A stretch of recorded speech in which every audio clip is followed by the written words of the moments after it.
आज के वीडियो का टॉपिक रहेगा रिफ्रैक्शन। और रिफ्रैक्शन में मैं अपवर्तन की घटना से संबंधित कुछ बारीकियों को आप लोगों के सामने डिस्कस करने जा रहा हूं।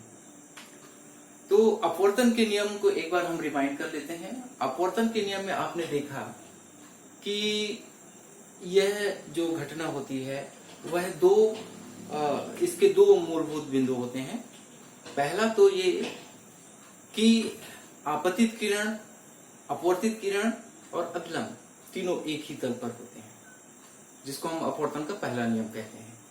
अपवर्तन के दूसरे नियम के तौर पे हम देखते हैं कि आपतन कोण की ज्या और अपवर्तन कोण की ज्या, ये दोनों का अनुपात फिक्स होता है किसी भी माध्यम के लिए, और यह जो अनुपात है उस माध्यम के सापेक्षिक अपवर्तनांक के बराबर होता है, और इसको स्नेल का नियम भी कहते हैं, mu equal to sine i upon sine r. अब इसके अतिरिक्त जो अपवर्तन की घटना होती है उसमें हम कुछ और चीजें नोट करते हैं, और जिसके आधार पर बहुत सारी चीजें तय होती हैं, और इसको हम चाहें तो कह सकते हैं कि अपवर्तन का तीसरा नियम।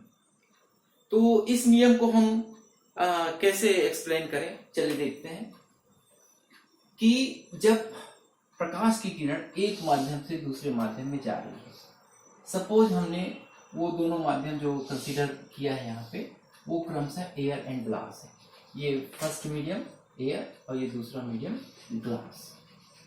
तो यहाँ अपवर्तन की घटना को रिप्रेजेंट करता हुआ हम एक चित्र खींच लें। पहले इस प्रकार से ये आपतित किरण, इसको हम कहेंगे एंगल ऑफ इंसिडेंट, इसको कहेंगे हम नॉर्मल यानी कि अभिलंब, और यहाँ से ये इस प्रकार से अभिलंब की ओर झुकती है, और फिर यहाँ इसको अच्छे से बनाया जाएगा।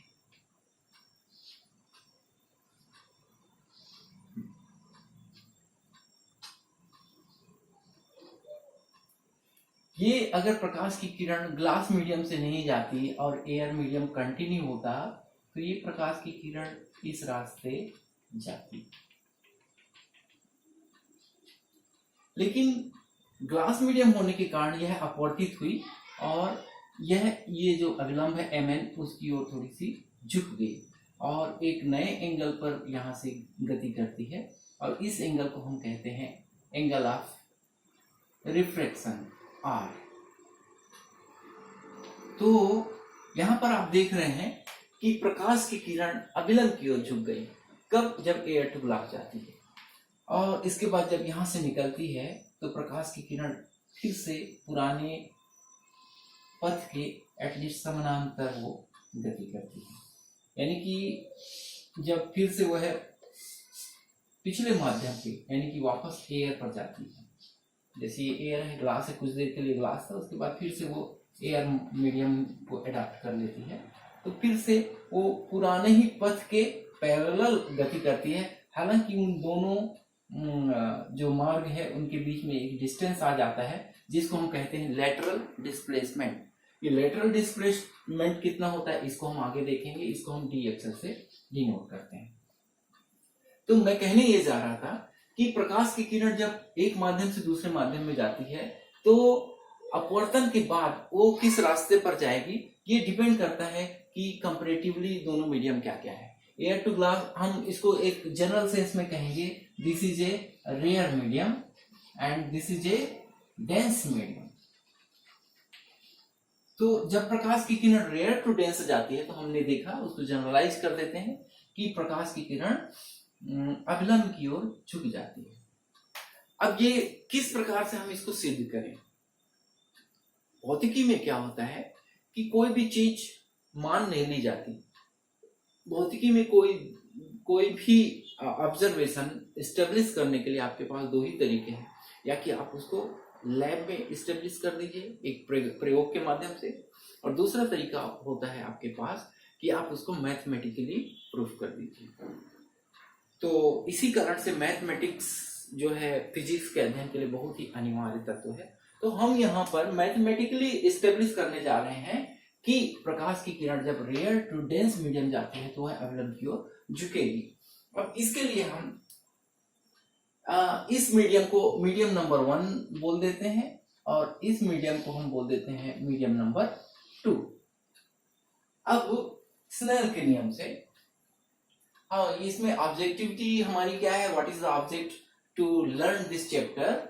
द ऑब्जेक्ट इज कि जब प्रकाश की किरण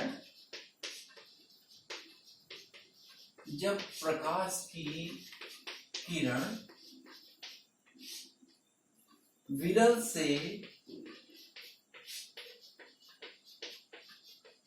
सघन माध्यम में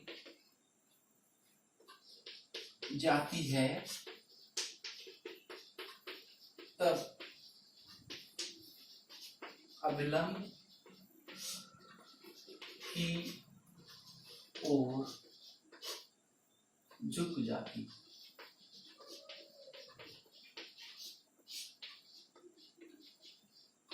इसको हम स्टेब्लिश करना चाहते हैं। अब इसका क्वेश्चन पूछा किस तरीके से जाता है? अगर क्वेश्चन बहुत ज्यादा क्रिएटिव ढंग से पूछा जाए, जो कि जनरली सीबीएसई पैटर्न पे, सीबीएसई एग्जाम में कक्षा 12 की परीक्षाओं में पूछा जाता है कि सो दैट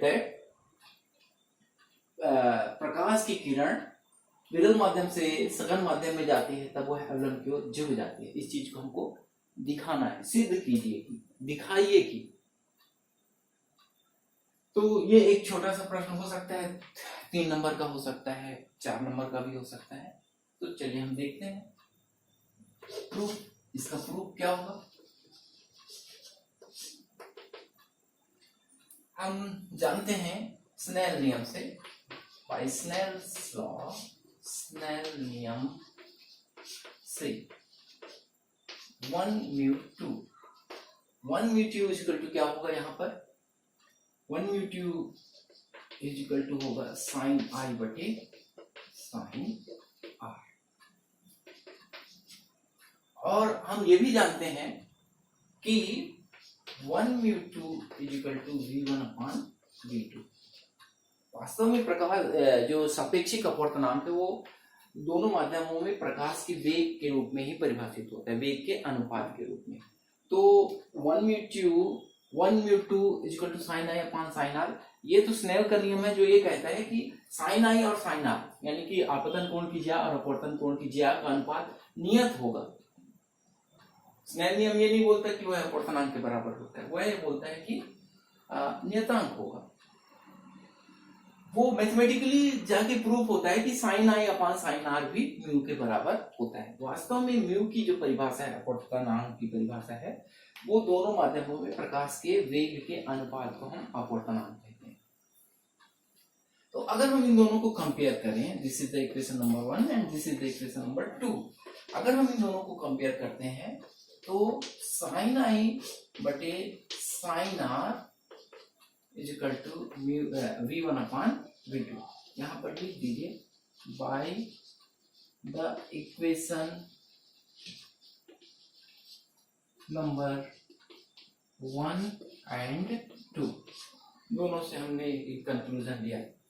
अब यहाँ पर हम जानते हैं, लिख देंगे, चूंकि v1 is greater then v2।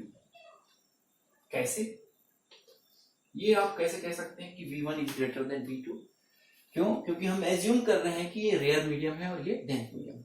और ये बात बिल्कुल स्पष्ट है कि प्रकाश की जो चाल है, प्रकाश का जो वेग है, चाल और वेग मैं अभी रेंडमली यूज कर दे रहा हूँ। असल में चाल और वेग फिजिक्स के हिसाब से अलग अलग कॉन्सेप्ट है, लेकिन यहाँ पर उस चीज का फर्क नहीं पड़ता, इसलिए मैं चाल और वेग दोनों ही कह दे रहा हूँ। तो जो प्रकाश का वेग है, हम जानते हैं कि रेयर मीडियम में तीव्र होता है और डेंस मीडियम में कम होता है। प्रकाश विरल माध्यम में तीव्र गति से चलता है और सघन माध्यम में उसकी स्पीड जो है कम हो जाती है, और सर्वाधिक स्पीड उसकी होती है एयर में। और हम कह सकते हैं कि लगभग यह स्पीड जो है वैक्यूम में स्पीड के बराबर होती है। तो ये बिल्कुल स्थापित बात है कि रेयर मीडियम जो हम एयर ले रहे हैं और उसमें इसकी स्पीड v1 माने थे, तो वो निश्चित है v2 से अधिक होगा। विरल माध्यम में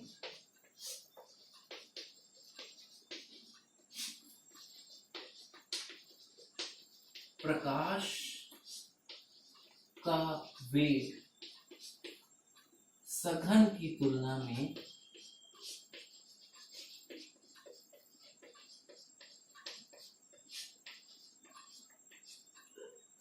अधिक होता है।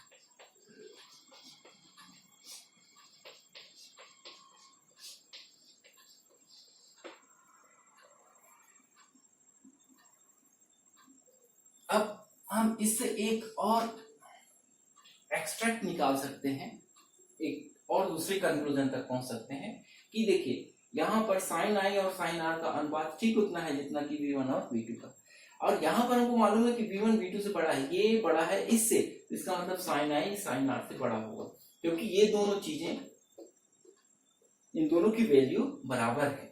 तो हम कह सकते हैं कि देखिए अगर ऊपर वाला बड़ा है एक किसी अनुपात में, उसका अंश बड़ा है, तो दोनों ही तरफ के अंश बड़े होंगे और दोनों ही तरफ के हर छोटे होंगे। यानी कि अगर दो भिन्न तुलनात्मक रूप से बराबर हैं तो अंश दोनों के और हर दोनों के सिमिलर नेचर के होंगे, यानी कि दोनों के अंश या कि बड़े होंगे या कि दोनों के अंश छोटे होंगे।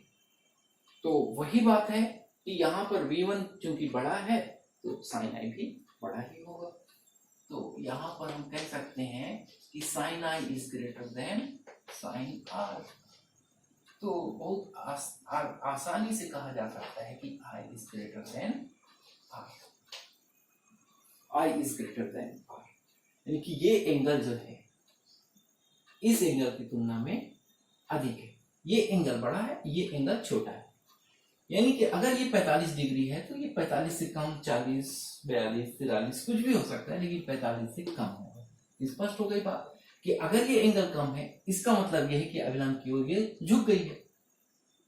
अगर एंगल अधिक होता तो ये अभिलंब से दूर हटती, और एंगल ज्यों का त्यों होता तो सीधे निकल जाती। तो इस अपवर्तक बिंदु पर जो इंटरफेस है, दोनों ही माध्यमों को मिलाने वाला जो इंटरफेस है, उस बिंदु पर जो अपवर्तन की घटना हुई वो इस हिसाब से होती है कि प्रकाश की किरण अभिलंब की ओर झुक रही है। इस बात को हमने यहाँ पर निर्विवाद रूप से सिद्ध कर दिया। अब यहाँ पर भी एक बात देखिए कि साइन एक त्रिकोणमिति अनुपात के रूप में हम देखते हैं, एक 6 त्रिकोणमिति जो अनुपात होते हैं, साइन, कॉस, टेन, सेक, कोसेक, उनमें से एक है। और साइन की जो वैल्यू होती है 0 to 360 डिग्री एक निश्चित मान के बीच में ही ऑसिलेट करती है। उसका मान मैक्सिमम +1 और मिनिमम -1 जाता है। तो यहां पर हम इस तरीके से कहना कि साइन आई का मान साइन आर से बड़ा है तो आई का मान आर से बड़ा होगा, वैसे ये बहुत ही जनरल सेंस में ये बात नहीं कही जा सकती, लेकिन उस स्थिति में जरूर कही जा सकती है कि आई का मान और आर का मान 90 डिग्री से अधिक नहीं होता। आप जब इसको अगर मैथमेटिकल बैकग्राउंड से सोचेंगे तो ये बात समझ सकते हैं, अदरवाइज अभी ज्यादा परेशान होने की जरूरत नहीं है। आप ये मान के चलें कि आई का मान अधिक से अधिक क्या होगा, क्योंकि हम अभिलंब से की तुलना में नापते हैं तो अभिलंब मैक्सिमम 90 डिग्री का होता है, तो निश्चित है आई का मान जो है 90 से कम ही होगा। यहां से यहां तक 90 डिग्री हो रहा है, अब इन्हीं के बीच में आई एंगल ऑफ इंसिडेंट होना है तो निश्चित है कि 90 से कम होगा। और वही हाल यहाँ पर है, आर का मान मैक्सिमम इनके बीच में आना है जो कि 90 से कम ही होगा। तो इसलिए यह जो त्रिकोणमितीय अनुपात से जो हमने एंगल एक्सट्रैक्ट किया वो 0 से 90 डिग्री के बीच में है। तो ये जो इक्वेशन है बिल्कुल ये इनइक्वालिटी उसके बीच में तो निर्विवाद रूप से सत्य है, इसमें ज्यादा सोच विचार करने की आवश्यकता नहीं। अब मैं आप लोगों को एक अच्छे स्टूडेंट के तौर पर एक चीज सजेस्ट कर दे रहा हूँ कि मैंने पहली बात तो सिद्ध कर दी आपके सामने कि जब प्रकाश की किरण विरल से सघन माध्यम में जाती है, यहाँ पर प्रकाश का जो इंसिडेंट है वो रेयर टू डेंस मीडियम में हो रहा है, और इसके अपोजिट अगर प्रकाश का जो अपवर्तन डेंस टू रेयर मीडियम में तो क्या होगा, ये अभिलंब की ओर ये जो हो जाएगा अभिलंब से दूर। अगर हम अपोजिट कर दें, सघन से विरल कर दें तो ये अभिलंब की ओर झुकने के बजाय अभिलंब से दूर हटेगी। और ये बिल्कुल इसी तरीके से आप सिद्ध कर सकते हैं। बस यहाँ पर आप ले लीजिएगा कि V1 is less than V2, क्योंकि यहाँ पर हम डेंस मीडियम लेंगे और यहाँ रेयर मीडियम लेंगे, तो उस हिसाब से ये जो ग्रेटर देन है वो लेस देन के रूप में सिद्ध किया जा सकता है। सिमिलर आर्टिकल होने के कारण मैं उसमें आप लोगों को एक होमवर्क देना चाहता हूँ, और उसको अभी हम सिद्ध करेंगे तो टाइम वेस्ट होगा। हम नेक्स्ट आर्टिकल की ओर मूव करते हैं। ये आप लोगों के लिए घर में अपने आप पे एक रिकंसिडर करने के लिए आर्टिकल में छोड़ रहा हूँ। अब अगली बात ये है कि मैंने अपने पिछले वीडियो में आप लोगों को बताया ये था कि प्रकाश का जो संचरण होता है, प्रोपेगेशन ऑफ लाइट, वो जो होता है रिवर्सिबल होता है, यानी कि उत्क्रमणीय होता है। प्रकाश अपना अगर मार्ग बदल दे, यानी कि जिस तरफ जा रही है और वापस आने लग जाए, तो उसका रास्ता नहीं बदलता। कहने का मतलब प्रकाश उत्क्रमणीयता का सिद्धांत फॉलो करता है, और जिस रास्ते वो जा रहा है उसी रास्ते वो है लौटेगा। प्रकाश के मार्ग के संचरण की दिशा बदलने पर वह उसका पथ जो है नहीं बदलता, अपने पथ का वो फिर भी अनुसरण करेगा। जिस रास्ते आती है उसी रास्ते जाती है। तो इसको सिद्ध करने के लिए हमने पिछली बार आपको बहुत लॉजिकल वे में दिखाया था कि यदि हम सिद्ध कर सकें कि a mu g is equal to 1/g mu a, तो प्रकाश का व्यवहार उत्क्रमणीय सिद्ध किया जा सकता है। यानी कि प्रकाश की उत्क्रमणीयता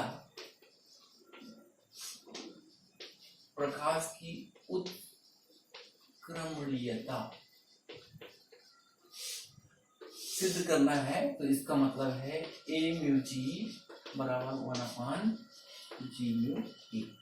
ये है प्रकाश की उत्क्रमणीयता। और मैंने अपने पिछले आर्टिकल में आपको ये भी बोला था कि इसको हम दूसरे रूप में अगर कहें तो इस प्रकार से कह सकते हैं कि यहाँ एंगल ऑफ एग्जिट, यहाँ प्रकाश किरण प्रवेश कर रही है इस माध्यम में, ग्लास मीडियम में, और यहाँ ग्लास से वो बाहर निकल रही है। तो this is the angle of incident and this is the angle of exit. I बराबर E,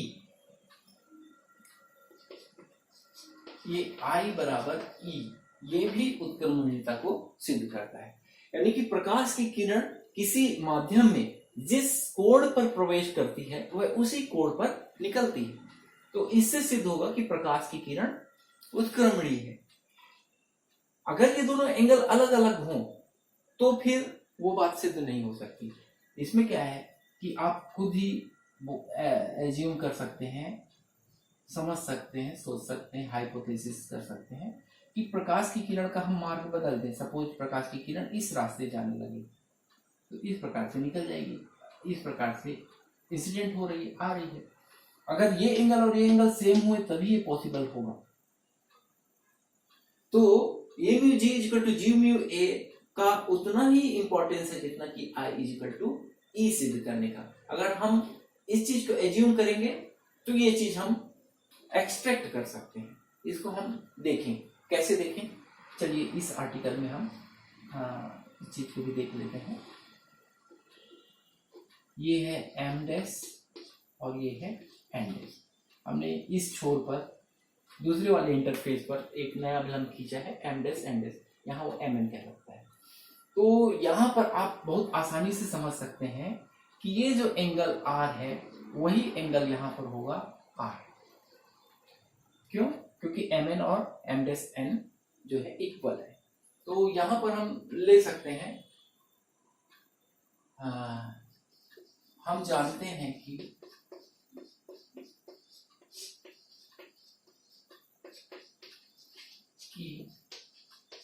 mn is parallel to m dash n dash। ये क्यों होगा भाई? आप समझ सकते हैं, mn और m dash n dash इसलिए पैरेलल होंगे कि दोनों ही अभिलंब है। दोनों ही अभिलंब है यानी कि ये इस इंटरफेस पर ये 90 डिग्री पर है, इस इंटरफेस पर ये 90 डिग्री है, और ये एक आयताकार कांच का गुटका है। तो कहने का मतलब ये समांतर रेखा ही होंगी क्योंकि एंगल दोनों के बराबर है, 90 डिग्री पर है। अब अगर ये 90 डिग्री पर है तो ये एंगल जितना है उतना ही एंगल ये होगा। तो आप इसको हम नामकरण करने के बाद देख सकते हैं, यहाँ हम लिख देते हैं P, इस बिंदु को देते हैं Q नाम, इसको देते हैं R और इस जगह को हम दे देते हैं S। तो यहाँ हम बहुत आसानी से दिखा सकते हैं कि N एंगल N Q और R, N Q R, और यहाँ का एंगल क्या होगा Q R M dash, N Q R, इसको कहेंगे Q R M dash, Q R M dash. दोनों इक्वल हैं और दोनों ही I A R के बराबर होंगे, क्योंकि हम इसको R एज्यूम करते हैं। This is angle of incident and this is angle of refraction, R हो गया। अब जब प्रकाश की किरण ग्लास टू कहाँ जा रही है, एयर में, यहाँ पर से निकल रही है, यहाँ एयर से ग्लास में प्रवेश कर रही है, यहाँ ग्लास से एयर में निकल रही है। जब प्रकाश की किरण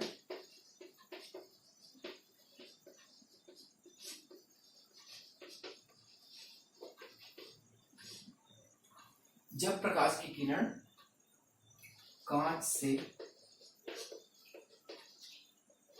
वायु में जाती है तो क्या होगा, G म्यू A बराबर होगा, स्नेल का नियम लगाएं, साइन R बटे साइन E। इसको एक इक्वेशन दे देते हैं।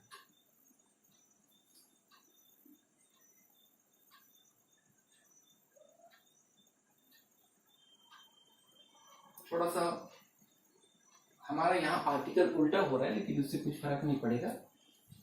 यहाँ हम इसको इक्वेशन नंबर 1 दे दिए, और जब प्रकाश की किरण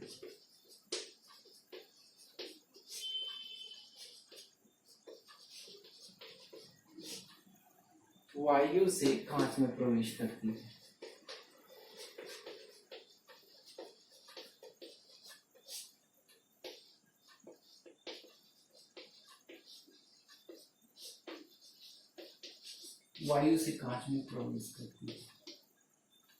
तो क्या होगा, ए म्यू जी बराबर आप जानते हैं साइन आई बटे साइन आर। ये दूसरा इक्वेशन, यहाँ पर की घटना। फिजिक्स और मैथ्स ऐसी चीजें हैं कि इसके स्टेप जो है फिक्स नहीं होते। अगर आपका इसमें कमांड है तो आप किसी भी तरीके से अपने ऑब्जेक्ट तक पहुंच जाते हैं। फिजिक्स और मैथ में ऑब्जेक्टिविटी ज्यादा इंपॉर्टेंट होती है, स्टेप नहीं। आपकी थिंकिंग प्रोसेस कैसी चल रही है उस पर डिपेंड करता है। तो सिस्टमेटिकली अगर कहेंगे तो इस चीज को पहले लेना है और इस चीज को बाद में लेना है, लेकिन उससे फर्क नहीं पड़ता। इक्वेशन हमारे पास, ये इसको पहला इसको दूसरा कह देंगे तो उससे कुछ अंतर नहीं पड़ने वाला है। हमारी ऑब्जेक्टिविटी ये है कि हम I = E को प्रूव करने जा रहे हैं। अब ये मैं बोर्ड एक बार मिटा रहा हूं, पूरा मिटा दे रहा हूं।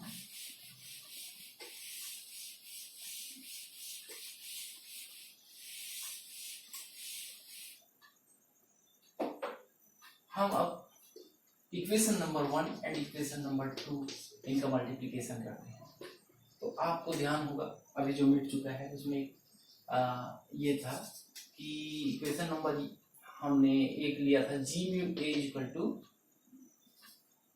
= Something, and equation number 2 was A mu G = और G म्यू A के इक्वल में था साइन R बटे साइन E, और A म्यू G के इक्वल में था साइन I बटे साइन R।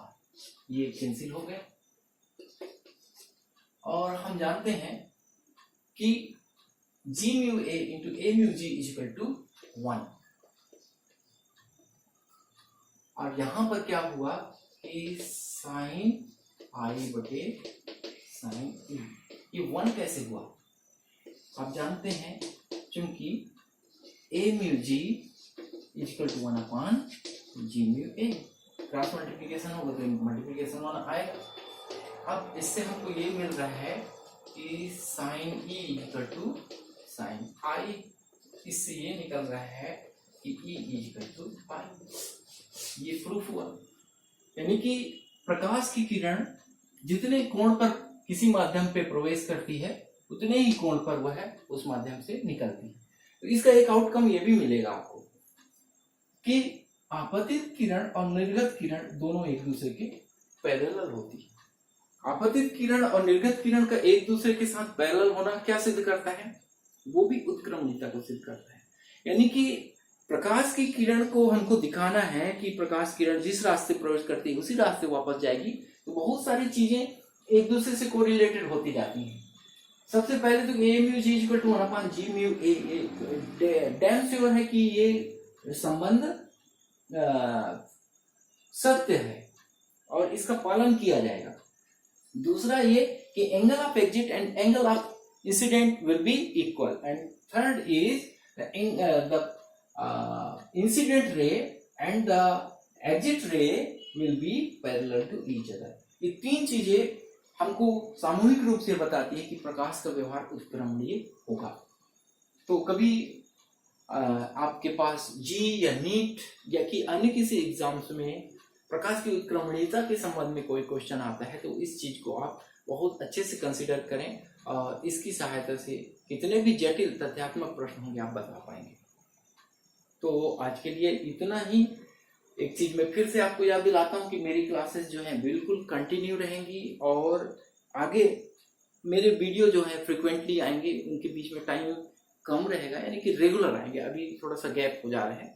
और दूसरी बात यह है कि हर वीडियो में अगले वीडियो के बारे में हम बात करेंगे।